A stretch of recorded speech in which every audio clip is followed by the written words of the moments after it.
SIR में जब 90 लाख लोगों के नाम कटे तो उन्होंने कानूनी लड़ाई शुरू की और कानूनी लड़ाई का नतीजा ये हुआ कि 32 लाख लोगों के नाम वोटर लिस्ट में वापस जुड़वाए। अब ममता ने वोट कटवाने के, बीजेपी को जितवाने के जो दावे किए, मैंने उनको क्रॉस चेक किया और मैं आपको ये समझाने की कोशिश करूंगा कि एसआईआर में जो वोट कटे क्या वाकई में बीजेपी को उसका फायदा हुआ, क्या बीजेपी वोट कटने की वजह से जीती। जो फैक्ट्स हैं वो आपके सामने रखता हूं और पिक्चर क्लियर हो जाएगी। एसआईआर के दौरान पश्चिम बंगाल में ऐसी 12 सीटें हैं जिन पर एसआईआर के दौरान 30,000 से 74,000 वोट कटे।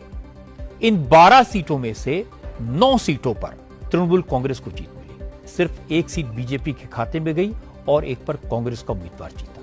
इन सभी सीटों के नाम, उनकी वोटर लिस्ट और चुनाव नतीजों की डिटेल मेरे पास है। ये इलेक्शन कमीशन की वेबसाइट पर अवेलेबल है। सारी सीटों का डिटेल देने में वक्त लगेगा, इसलिए मैं आपको कुछ स्पेसिफिक एग्जाम्पल देकर समझाता हूं।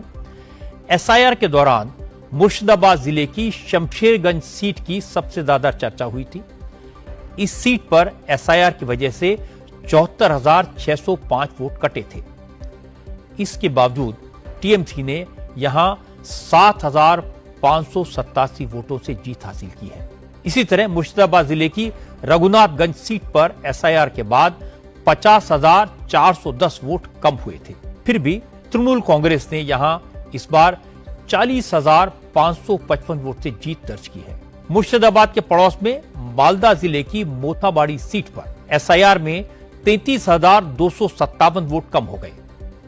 इसके बावजूद टीएमसी ने मालदा की मोथाबाड़ी सीट से 10,000 से ज्यादा वोटों के अंतर से जीत हासिल की। इसी तरह अगर हम साउथ बंगाल में टीएमसी का गढ़ कहे जाने वाले साउथ 24 परगना की बात करें तो यहां की मटियाबुज सीट पर एसआईआर के बाद 34,733 वोट कम हुए थे। फिर भी टीएमसी ने मटियाबुज सीट 87,879 के मार्जिन से जीती। नॉर्थ 24 परगना की बशीरहाट उत्तर सीट पर भी यही हुआ। एसआईआर के बाद 25,387 वोटर कम हो गए, लेकिन टीएमसी ने बशीरहाट उत्तर सीट पर 57,000 से ज्यादा वोटों से जीत दर्ज की। ऐसे बहुत सारे एग्जाम्पल्स आपको दे सकता हूं, लेकिन यह साफ है कि बंगाल में जिन सीटों पर एसआईआर के बाद सबसे ज्यादा वोट कटे, उनमें से ज्यादातर सीटें टीएमसी के खाते में गई।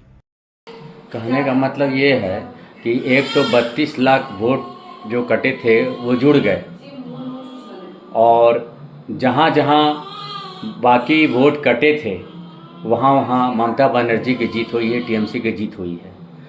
तो ये नैरेटिव कि वोट चोरी हुई है वो उसका पोल खुल गया है, वो सरासर गलत है। राहुल गांधी बिना आंकड़ों के बात करते हैं, ममता बनर्जी बिना आंकड़ों के बात करते हैं। आपका क्या कहना है दोस्तों? कमेंट में ज़रूर बताइए। लाइक शेयर सब्सक्राइब कीजिए।